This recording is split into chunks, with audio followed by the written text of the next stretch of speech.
Yes, students. In previous video, we have done question number 6 up to question number 16 of 15.1. Now 17. Question number 17. First part is a lot of 20 bulbs contain 4 defective ones. अब देखिए यहाँ पर 20 bulbs हैं आपके पास, जिनमें 4 defective हैं. One bulb is drawn at random from a lot. What is the probability that this bulb is defective? देखिए very simple. तो टोटल बल्ब्स कितने हैं 20, बट कंटेन्स इन्हीं के अंदर 4 डिफेक्टिव हैं. तो नॉन डिफेक्टिव कितने हुए 16. 20 - 4.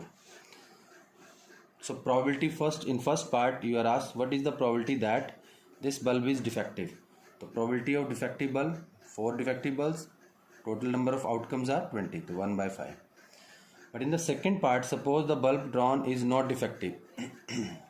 बल्ब जो हमें फर्स्ट पार्ट में जो है वो नॉन डिफेक्टिव बल्ब नहीं, नॉट रिप्लेस्ड. तो कस्टमर उसको लेके चला गया. Now one bulb is drawn at random from the rest. बाकी कितने बचे 19. देखिए बाकी जो bulb rest the total remaining bulbs are 19 because one bulb is sold out. तो टोटल नॉन डिफेक्टिव बल्ब्स, अब देखिए जो सोल्ड हुआ है वो नॉन डिफेक्टिव बल्ब है. तो टोटल नॉन डिफेक्टिव बल्ब्स बचे हैं वो 16 में से 1, यानी कि 16 - 1 भी लिख सकते हो. 16 - 1 = 15. सो probability of non defective bulb is now 15/90. तो देखिए very simple. Now the question number 18.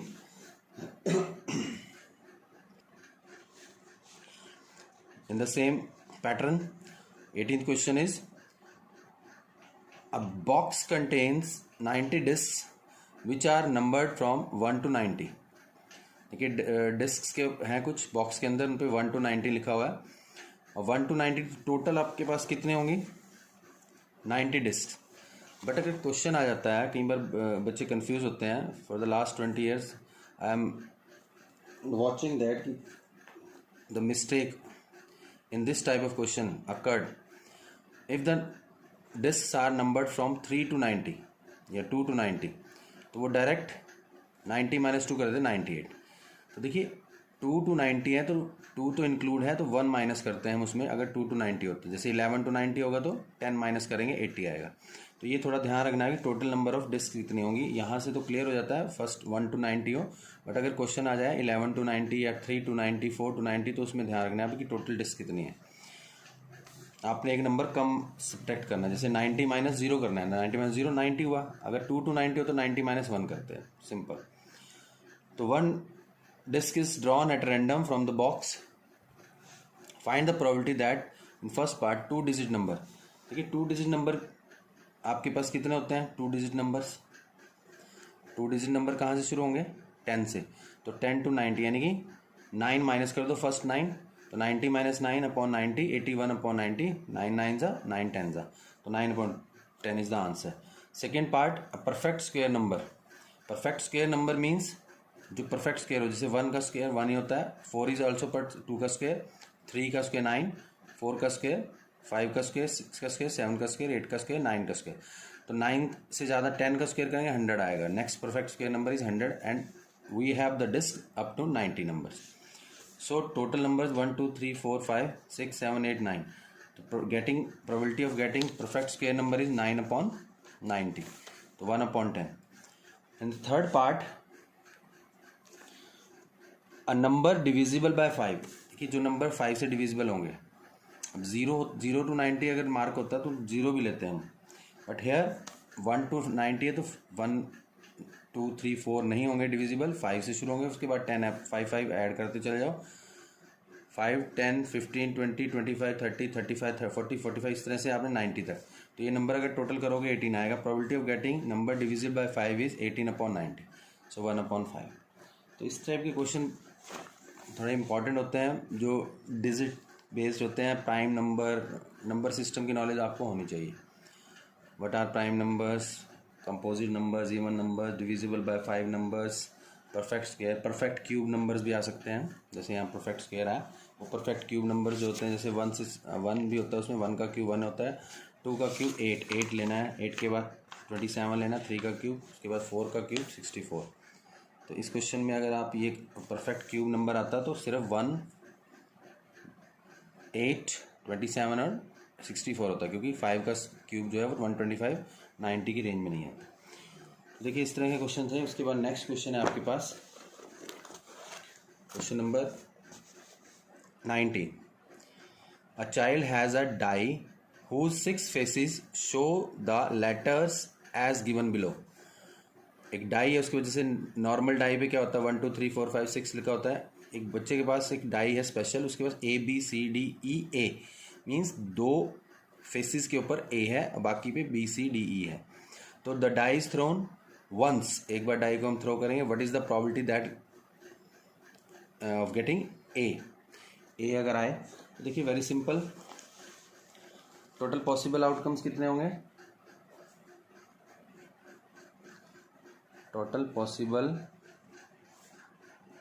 Outcomes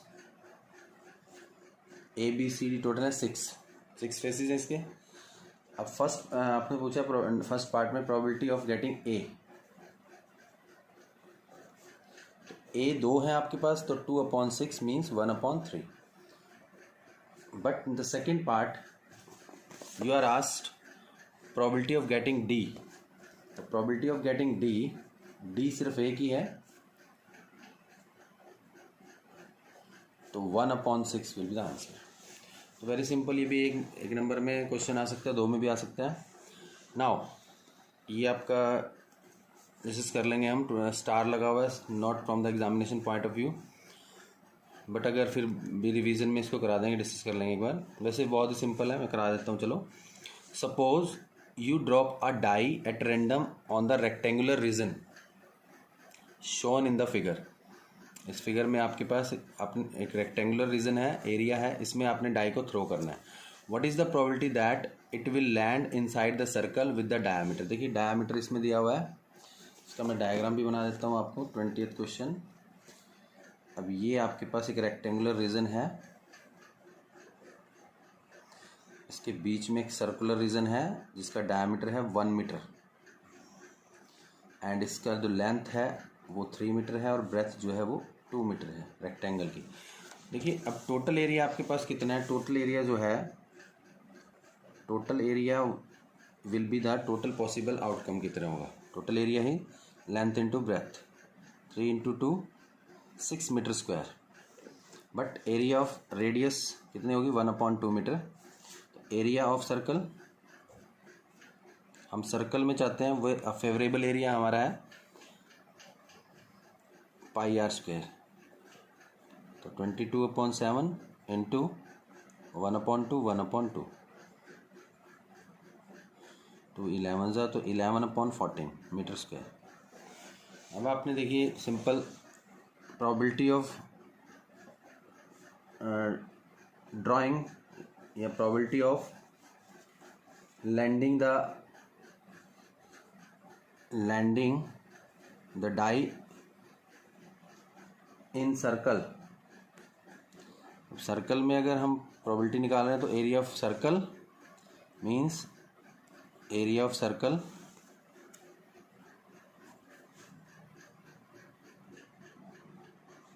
upon area of rectangle. अगर कोई वर्ड आपको समझ ना आए, मैं शॉर्ट में लिखा रेक्टेंगल, तो आप वीडियो में सुन सकते हो कि क्या लिखा हुआ है, एरिया ऑफ सर्कल है ये। ओके, अगर आपको नोट्स में थोड़ा डाउट हो ये क्या वर्ड है, तो area of circle is 11/14 and area of rectangle is, total area जो 6 था, 11/14 इंटू 6 हो जाएगा, तो दिस विल बी 11/84। यस, आप इसको आंसर आपका पाई की फॉर्म में दिया हुआ है, पाई की फॉर्म में भी आप छोड़ सकते हो, बट आपके पाई की वैल्यू 22/7 लिख लो तो वो भी आंसर सही होगा। हार्डली मैटर कि आपका आंसर गलत नहीं है। उसके बाद आपके पास देखिए स्टार वाला क्वेश्चन था, फिर मैंने करा दिया, आपको आया नहीं वैसे आज तक एग्जाम में। Yes, question number 21। A lot consist of 144 ball pens of which 20 are defective. जैसे कि आपका पीछे कई क्वेश्चन आ चुके हैं इस टाइप के कि लॉट जो है टोटल बॉल पेन्स हैं 144, ऑफ विच मीन्स जिसके बीच में 20 डिफेक्टिव हैं एंड अदर्स आर गुड. तो now Noori will buy a pen if it is good. Noori क्या ऑब्वियसली जो भी खरीदेगा गुड पेन को ही खरीदेगा, but will not buy if it is defective. The shopkeeper draws a pen at random. What is the probability that she will buy it and she will not buy it? Simply buy कब होगा, जब वो good pen होगा, अगर will not buy जब वो defective होगा. तो टोटल जो पेन्स हैं आपके पास देखिए, question number 21, total number of pens 144, defective pens जो हैं वो हैं 20. सो नॉन डिफेक्टिव या गुड वंस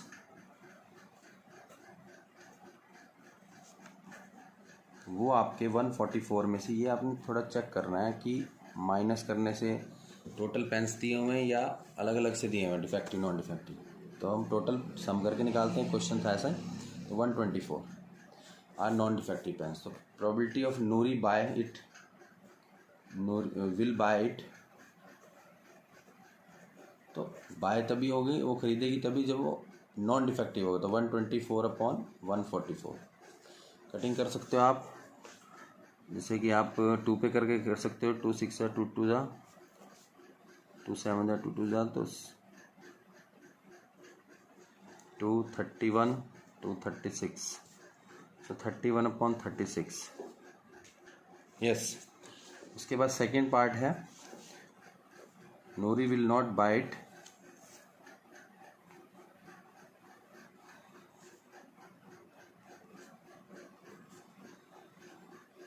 वो कब बाय नहीं करेगी, खरीदेगी कब नहीं, जब उसके बाद डिफेक्टिव पेन्स आएगा.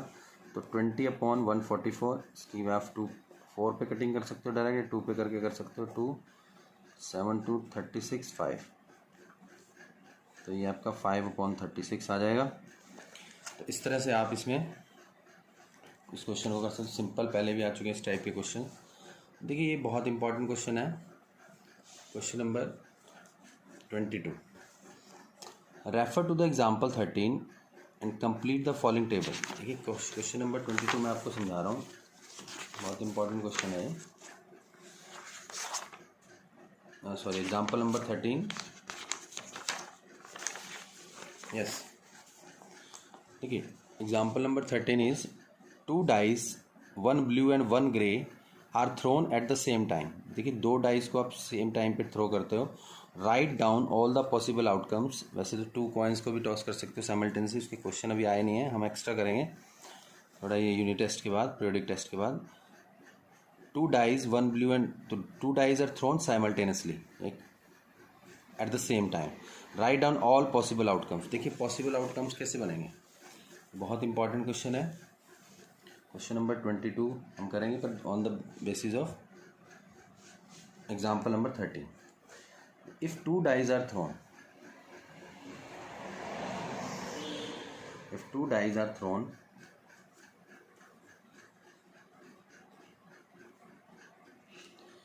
then total possible outcomes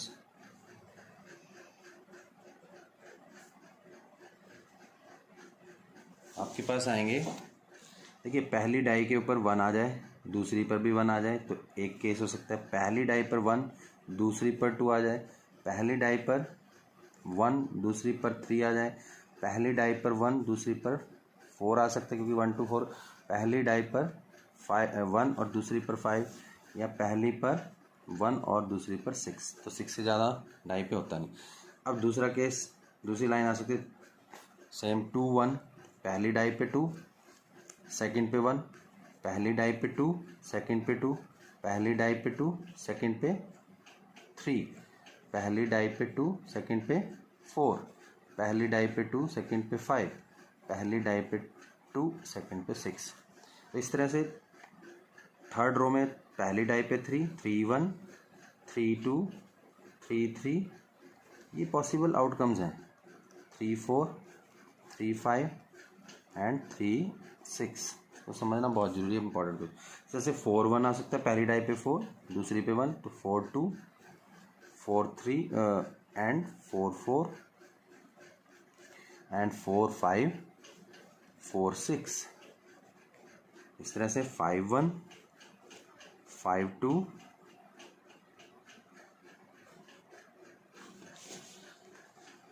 5 और 3 भी आ सकता है। पहली पे 5 दूसरी पे 4 और पहली पे 5 दूसरी पे 5, पहली पे 5 दूसरी पे 6। इस तरह से फर्स्ट पे आपका 6, सेकंड पे 1, फर्स्ट पे 6, सेकंड पे 2, 6 3 6 4 6 5 एंड 6 6। तो ये आपके टोटल पॉसिबल आउटकम्स अगर आप टोटल करते हो उनका 36 आएंगे, 6 6 या 36। तो ये बहुत इंपॉर्टेंट है। तो इस एग्जाम्पल में पहला काम तो यही दिया, मैं एग्जाम्पल भी कराता हूँ आपको। What is the probability that the sum on 2 dice appearing on the top of the die is 8। अब देखिए दोनों डाइज के टॉप पे जो सम है वो 8 आ जाए। 8 सम कैसे आएगा? देखिए 8 सम किस किस केस से आ सकता है? 8 सम आएगा जब आपका 6 2 होगा, 5 3 होगा, 4 4 होगा, 3 5 होगा। और तो ये लाइन जो है हमारी, ये लाइन देखिए, ऐसे मैं इसको शो करके दिखा रहा हूँ आपको। तो ये लाइन देखिए जिन पे सम जो है वो 8 आ रहा है। 6 2 का सम भी 8, 5 3 का सम भी 8, 5 4 4 का सम भी और 3 5 का भी और 2 6 का भी। तो ये आपने इस तरह से ड्रॉ जरूर करना है, रफ में कर लो, अगर ये क्वेश्चन आता है तो फेयर में भी कर सकते हो। तो first part, number of cases, number of outcomes with sum on the tops 8 are, वो कौन कौन से केसेस हैं? 6 2 5 3 4 4 3 5 एंड 2 6। तो ये टोटल केसेस हुए 5। तो यहाँ से प्रोबेबिलिटी ऑफ गेटिंग, ये एग्जाम्पल ही है, मैं इसका एग्जाम्पल भी लिख देता हूँ। एग्जाम्पल 13 एंड क्वेश्चन नंबर 22 इकट्ठा करेंगे हम, साइमल्टेनियसली करेंगे। So probability of getting sum 8 5/36, क्योंकि टोटल पॉसिबल आउटकम्स हैं 36।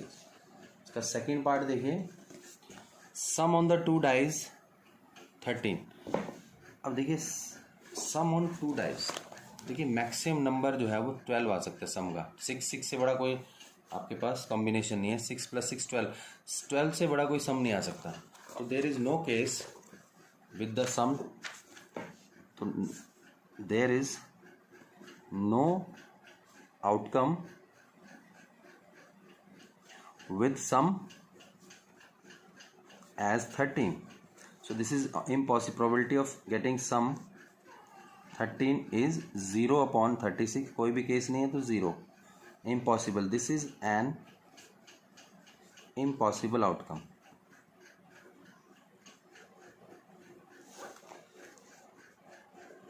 तो ये impossible outcome है। अब इसका थर्ड पार्ट देखिए, लेस देन और इक्वल टू 12। अब देखिए लेस देन और इक्वल टू 12 भी आ सकता है और उससे लेस। तो 12 से लेस तो सारे हैं। यहाँ से देखिए मिनिमम जो है वो 1 + 1 2 आ सकता है। फिर ये लाइन 3 सम की है, ये लाइन 4 सम की है, लाइन 5 सम की है। इस तरह से लेस देन और 12 तो सभी केसेस हैं देयर आर। तो थर्ड जो पार्ट है आपका प्रोबेबिलिटी, तो number of cases, probability of getting sum less than और इक्वल टू 12, ये सभी केसेस हैं 36 के 36। तो 36/36 ये कटिंग करके 1 आएगा। So this is sure event, इसको हम this is a sure event. तो ये श्योर इवेंट है। इससे पहले वाला इम्पॉसिबल था। सम 8 भी आ सकता है, जैसे सम पूछा है 6 भी आ सकता है, सम 4 भी आ सकता है, सम 2 नहीं आएगा। अगर सम 1 आ जाए तो वो भी इम्पॉसिबल होगा, क्योंकि सम 1 आ नहीं सकता, क्योंकि 1 1 इज़ द मिनिमम। सबसे जो मिनिमम सम है वो 2 आ सकता है। तो ये था एग्जाम्पल। बट इस on the basis of this example हमें क्वेश्चन भी करना है, जो है क्वेश्चन नंबर 22। अब इसने बोला है, देखिए refer to the example 13, complete the following table.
Yes. No, because probability of getting some 2, 3, 4, etc. up to 12 are different. Means the 11 events are not equally likely. All 11 events are not equally likely event. तो इस तरह से इसका answer दे सकते हो आप, hardly matter. Question number 23 देखिए अब।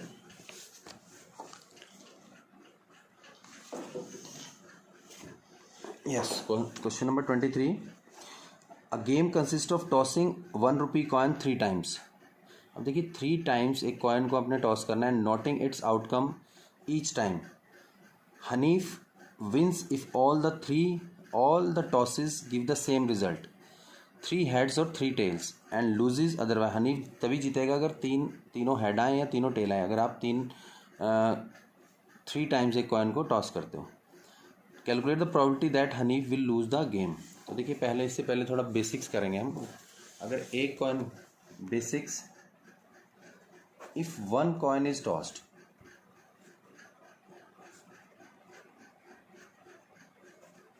फर्स्ट है इसका, ये क्वेश्चन हम बाद में करेंगे।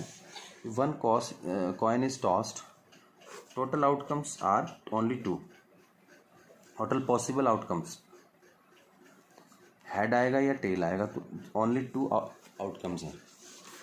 ये आपने 9th में भी किया हुआ है। इफ़ 2 कॉइन्स आर टॉस्ड या 1 coin is tossed twice, if 2 coins are tossed, और ऐसा लिखा है if 1 coin is tossed 2 times या ट्वाइस। दोनों का मीनिंग सेम है, इन दोनों का मीनिंग सेम है।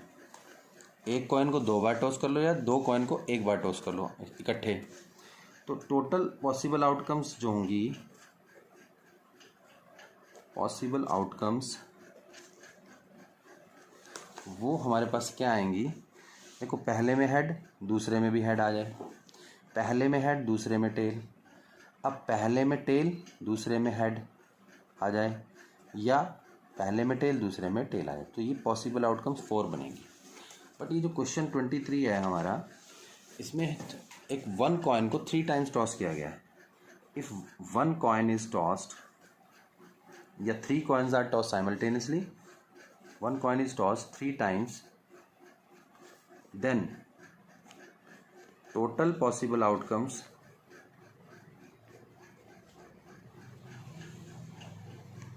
वो क्या होंगी, आर। देखिए ये थोड़ा समझना है आपने, पहले में हेड, दूसरे में भी हेड, और तीसरे में भी हेड। ऐसा हो सकता है तीनों पे हेड आ जाए तीनों टाइम्स में। फर्स्ट में हेड, दूसरे में हेड, और तीसरे में वो टेल आ सकता है। फर्स्ट में हेड, दूसरे में टेल आ जाए, और तीसरे में टेल आ जाए। फिर फर्स्ट में भी टेल, सेकंड में भी, और अभी देखिए मैंने 3 टेल से शुरू किया हेड से, फिर एक हेड ख़त्म किया है। बट अब देखिए ऐसा भी हो सकता है कि फर्स्ट, क्योंकि हम 3 कॉइन्स को 1 बाय 1 टॉस करें, तो फर्स्ट टाइम में अब ऐसा भी हो सकता है कि फर्स्ट में टेल आ जाए, सेकंड में भी टेल आ जाए और हेड आ जाए, इसका उल्टा TTH का। और दूसरा ऐसा भी हो सकता है कि फर्स्ट में टेल, सेकंड में हेड, और थर्ड में भी हेड आ जाए, इसका उल्टा। अब ये 6 केसेस हुए, बट ऐसा भी केस है कि फर्स्ट में हेड, बीच में टेल, और फिर हेड आ जाए, या टेल, हेड और टेल आ जाए। ये टोटल पॉसिबल आउटकम्स बनेंगे 8। तो इनमें 2 केसेस ऐसे हैं जिनमें तीनों हेड है और तीनों टेल है, तो तीनों हेड और तीनों टेल आने पे ही हनीफ जो है वो जीतेगा। तो in the favour of Hanif, in favour of Hanif, outcomes जो हैं वो क्या हैं, फेवरेबल आउटकम्स क्या हैं हनीफ की फेवर में, HHH और टी टी टी, तीनों में हेड आ जाए, तीनों में टेल आ जाए, दो केसेस हैं उसके जीतने के। So probability of winning of Hanif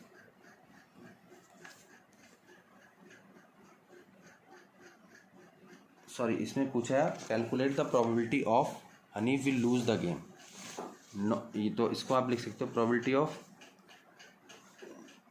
losing या लॉसिंग हनीफ, हनीफ के लॉस गेम लूज करने के जो चांस हैं वो कितने हैं, क्योंकि हनीफ की फेवर में 2 हैं, तो नॉट फेवर में अब कितना आएंगे, 6 केसेस ऐसे हैं जो उसकी फेवर में नहीं है, तो उसके जीतने के खिलाफ हैं, हारने की फेवर में है। तो 6/8 तो 3/4। तो ये अपने क्वेश्चन पढ़ना है कि क्या पूछा गया आपसे। कई बार जल्दबाजी में हम उसकी विनिंग की कर देते हैं, लिख देते हैं, तो 3/4 इज़ द राइट आंसर। तो इस तरह से क्वेश्चन नंबर 24 देखिए। अ डाई इज थ्रोन ट्वाइस, अगर एक डाई को हम 2 बार टॉस करते हैं जैसे हमने इस क्वेश्चन में किया था, what is the probability sum will not come either time, 5 will not come up either time. 5 नहीं आना चाहिए। देखिए इस क्वेश्चन में, ये क्वेश्चन नंबर है आपका 24, इसमें हमने अभी बनाया था पीछे, इसको देखते हैं। देखिए ये 36 केसेस से जब 2 डाइज आर थ्रोन, तो दोबारा नहीं बनाऊंगा, इसमें समझा रहा हूँ मैं। फर्स्ट पार्ट है कि 5 will not come up either time, मतलब ऊपर 5 नहीं आना चाहिए। तो 5 वाले देखो 1 2 3 4 5, इसमें 5 ऊपर आ रहा है, चाहे इसमें 2 बार आ रहा है, और एक केस ये है जिसमें 5 आ रहा है, यानी कि 1 5 2 5 5 5 इसमें भी आ रहा है, बट ये केस दोनों में मिल गया। ये 6 केस हैं, ऐसे भी 6 हैं, बट ये दोनों में आ गया। तो 5 ऐसे ले लो, 6 ऐसे ले लो, या 6 ऐसे ले लो, ये इसमें काउंट कर लो चाहे इसमें कर लो, यानी कि टोटल जो 5 will not come other time, total cases जो हैं इसमें, टोटल पॉसिबल आउटकम्स तो वही बनेंगे 36।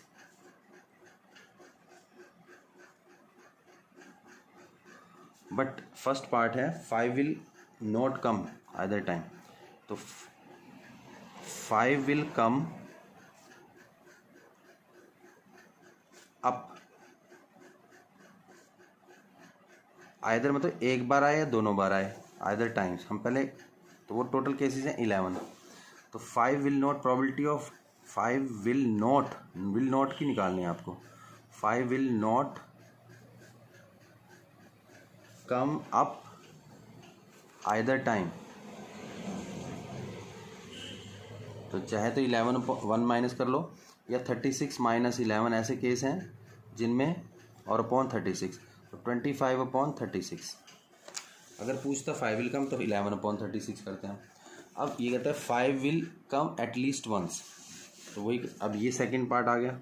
Probability of 5 will come at least 1 का मतलब कम से कम एक बार 2 बार भी आ सकते, क्योंकि ये केस ऐसा है जिसमें दोनों बार आ रहा है 5 ऊपर, ये केस ऐसा है जिनमें दोनों में 5 5 आ रहा है, बाकी सब में एक बार आ रहा है इसमें। तो एटलीस्ट का मतलब है कम से कम एक बार आए, चाहे 2 बार भी आ सकते। तो ऐसे केसेस कितने हैं, 5 will come at least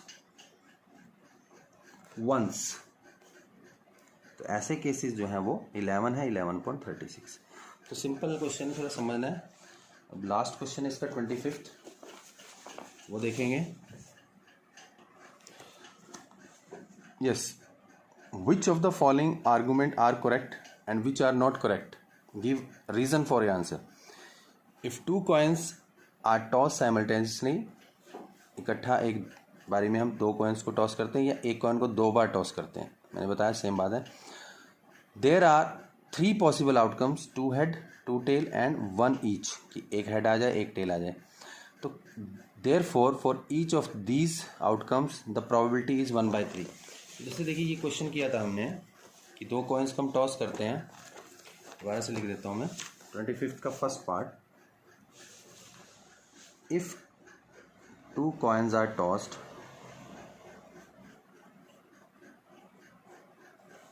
total possible outcomes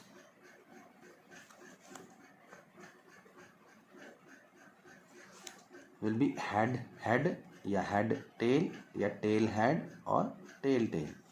so 4 outcomes हैं, क्योंकि हेड टेल और टेल हेड सेम नहीं है, क्योंकि फर्स्ट के ऊपर हेड है, सेकंड पे टेल है, फर्स्ट पे टेल है तो सेकंड पे हेड है। तो ये कहता है प्रोबेबिलिटी 1/, तो probability of getting there are each, तो ये 1/3 जो टोटल पॉसिबल आउटकम्स आएंगे वो 4 आएंगे, तो नीचे आपका 3 नहीं आ सकता। सो टोटल पॉसिबल आउटकम नीचे तो 3 है 1/3, तो ऐसी प्रोबेबिलिटी कोई भी नहीं बनेगी इसकी। तो आपने इसका लिखना है so it is not possible, incorrect.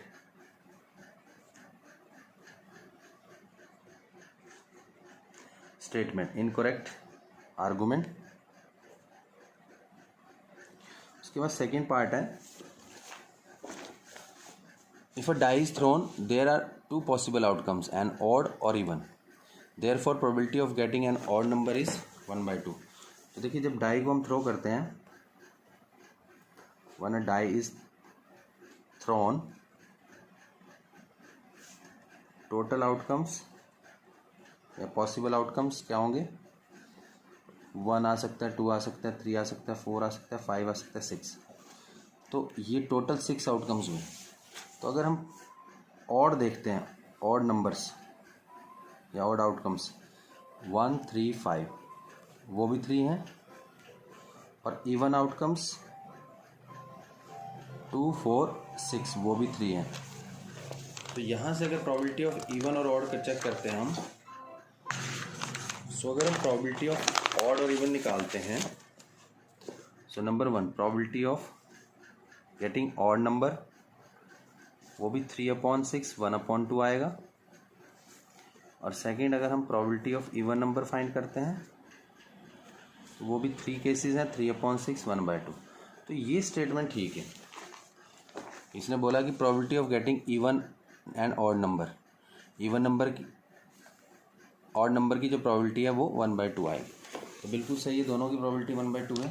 So this is correct statement, argument, statement और आर्गुमेंट। इस तरह से आपने ये, मैंने एक एग्जाम्पल भी कराया, कुछ एग्जाम्पल स्टार्टिंग में कराए थे, एग्जाम्पल भी देखिए, कुछ इस टाइप के क्वेश्चन एक्स्ट्रा कीजिए, स्टेटमेंट सेम नहीं आएगी मेरे टेस्ट में। तो ये चैप्टर फिनिश हुआ। Thank you, have a nice day.